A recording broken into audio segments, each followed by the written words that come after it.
Mesdames et messieurs, bonsoir à tous. Merci Borgé pour cet accueil chaleureux. C'est un honneur pour moi. It's an honor for me to be here in Davos. I'd also like to thank our co-chair of this year, Sharon, Fabiola, Isabel, Christine, Ginny, Chetna, and Erna. Now, it won't surprise you that my remarks today will address the importance of progressive values in the context of globalization. You'll need the translations later, so you might as well keep them out. So before I begin, but fully in keeping with the speech I'm about to give, today I'm pleased to announce that Canada and 10 other remaining members of the Trans-Pacific Partnership concluded discussions in Tokyo, Japan, on a new, comprehensive and progressive agreement for Trans-Pacific Partnership, the CPTPP. The agreement reached in Tokyo today is the right deal. Our government stood up for Canadian interests, and this agreement meets our objectives of creating and sustaining growth, prosperity, and well-paying middle-class jobs today and for generations to come. We're pleased with the progress we've made to make this deal more progressive and stronger for Canadian workers on intellectual property, culture, and the automotive sector. Trade helps strengthen the middle class, but for it to work, we must ensure that the benefits are shared with all of our citizens, not just the few. The comprehensive and progressive Trans-Pacific Partnership is a new step on that path. I also want to specifically and personally thank Prime Minister Abe for hosting the recent talks and for his continued and extraordinary leadership in reaching this positive outcome.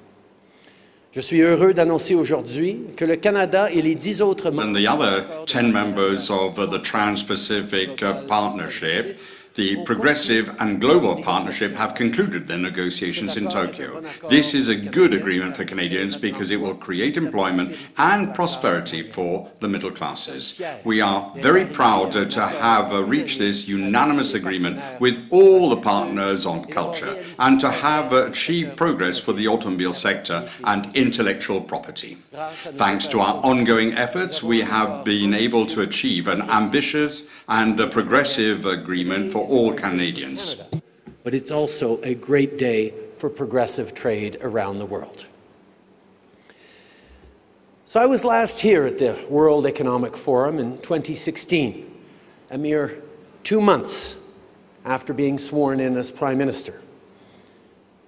Now it's been 2 years that I've been Prime Minister, and while that might not seem like such a long time, in this new era of perpetual change that we're living in, 2 years might as well be a lifetime. Think about it. The pace of change has never been this fast, yet it'll never be this slow again.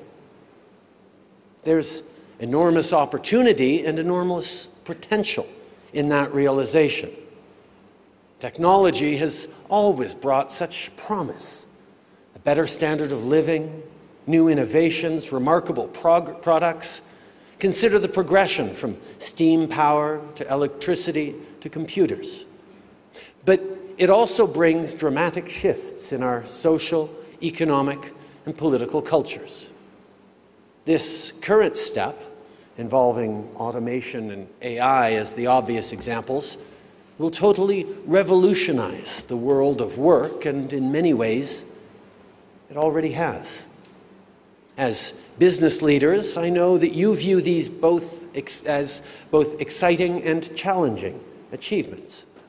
You're rightly anxious about how quickly our existing business models are being disrupted.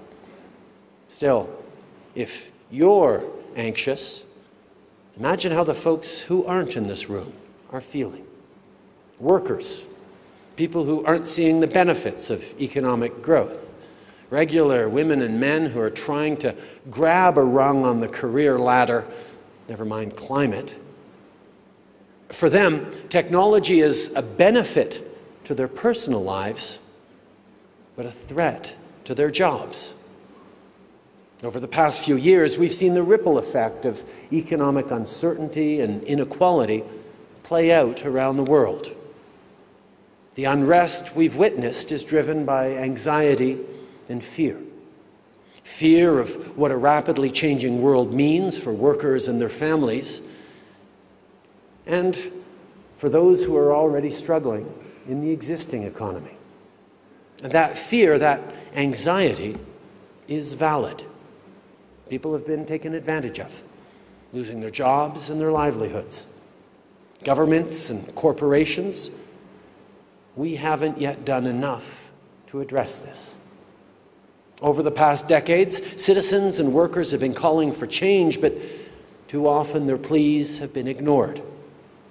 Too many politicians become disconnected, refusing to really listen, chasing short-term wins over long-term, meaningful solutions.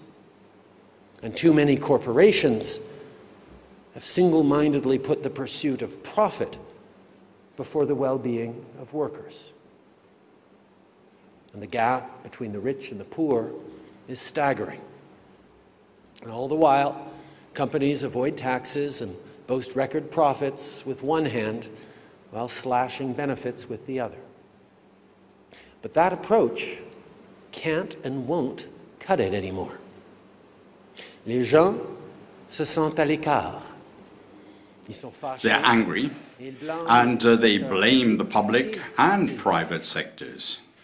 We are witnesses of a very important moment, but we cannot afford to repeat the mistakes of the past. Economic growth should and must generate benefits, real benefits for our communities.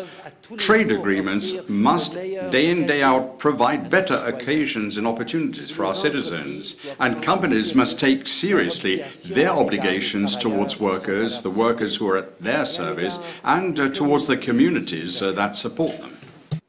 We're in a new age of doing business. You need to give back. You need to be part of the solution. And if you don't believe me, take it from Larry Fink. In his most recent annual letter to CEOs, Larry writes, "Society is demanding that companies, both public and private, serve a social purpose. To prosper over time, every company must not only deliver financial performance, but also show how it makes a positive contribution to society. Companies must benefit all of their stakeholders, including shareholders, employees, customers, and the communities in which they operate." Now, I understand that the burden of change falls heavy, and you cannot be expected to solve all the ills of the world on your own. But sitting back and hoping some other corporation or some other country volunteers to take the lead on this will get us nowhere. We have to drive this change, each and every one of us. Forums like this one are a great way to talk about how we can best work together to fulfill our duty to serve. We cannot neglect our responsibility to the people who matter most, to the people who aren't here in Davos and never will be. Those are the people we're working for. Those are the people who must be our priority. If we do nothing, and if we operate in the mindset of business as usual, the system will break down and we will all fail. We all know that to be competitive in the modern economy, change is imperative. And the grassroots desire for change is there. It's always been. But it's on us to flip the switch. We know what needs to be done. It is well past time that we listen, learn, and finally lead. Of course, this kind of profound societal change can seem overwhelming and lead us all to wonder where even to begin. So I'd like to focus tonight on a fundamental shift that every single leader in this room can act on immediately, one that I've made a central tenet of my leadership, one that is core to this year's forum, thanks to the leadership of our 7 exceptional co-chairs. I'm talking about hiring, promoting, and retaining more women.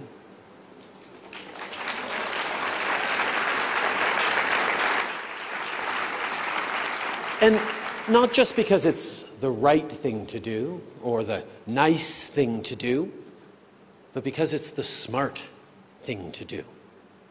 In Canada, like all over the world, much of the economic and labor force growth we've experienced over the last many decades is because of women entering into and changing the workforce.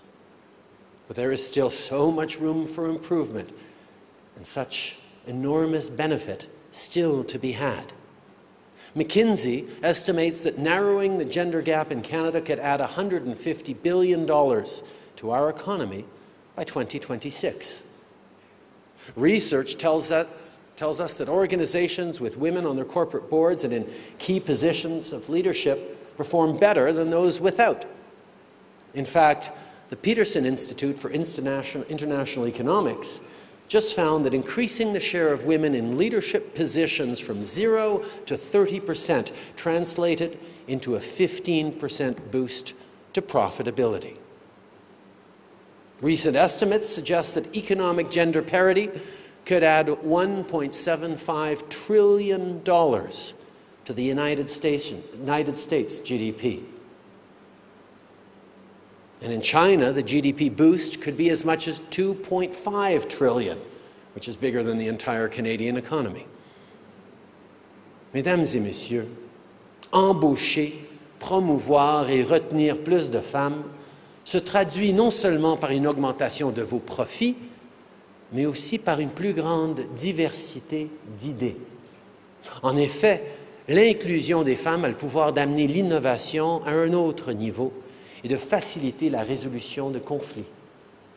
Encourager la participation des femmes et vos entreprises, tout comme vos communautés, seront plus fortes. Now, when we talk about getting more women into the workforce, the issue of pay equity comes up, and it should. It's vitally important. In Canada, we'll be moving forward this year with legislation to ensure equal pay for work of equal value at the federal level. And I'm sure there's a few of you in the audience who are thinking, I already have equal pay policies in place, this doesn't apply to me. But while I commend your effort on that front, it may not be good enough. For our own governments, pay equity efforts, while important, are just a first step. Because equal pay for women does not mean equal opportunity, or equal treatment, or equal sacrifice. Paying a female employee the same as a male employee doesn't even begin to touch issues around family planning, promotions, or job security. Women do more part-time work and more unpaid work than men. So how do we address that? See, when we dig a little deeper, when we peel back that outer layer, we see that there are a whole host of barriers facing women in the workplace. Removing those barriers will take effort, leadership, and a willingness to change the nature of work as we know it. Qu'est-ce que ça veut dire? Que pouvons-nous faire? Comment accroître increase the representation of women within companies? And, more importantly, how do we ensure that they stay in their positions? Well, we need to fundamentally rethink corporate culture so that women feel more at ease, that they feel backed up and given the value to which they are entitled. It's time to take a serious look at parental leave and childcare policies. We should be encouraging women and men to make the best decision for their family situation. In Canada, we've given parents more options for parental leave and invested billions in affordable, high-quality childcare. But there's more to do. We've also introduced a really successful child benefit program that gives middle and low-income parents more money every month, tax-free, to help with the costs of raising kids. And since the Canada Child Benefit gives more money to those who need it most, the financial impact on single mothers has been significant.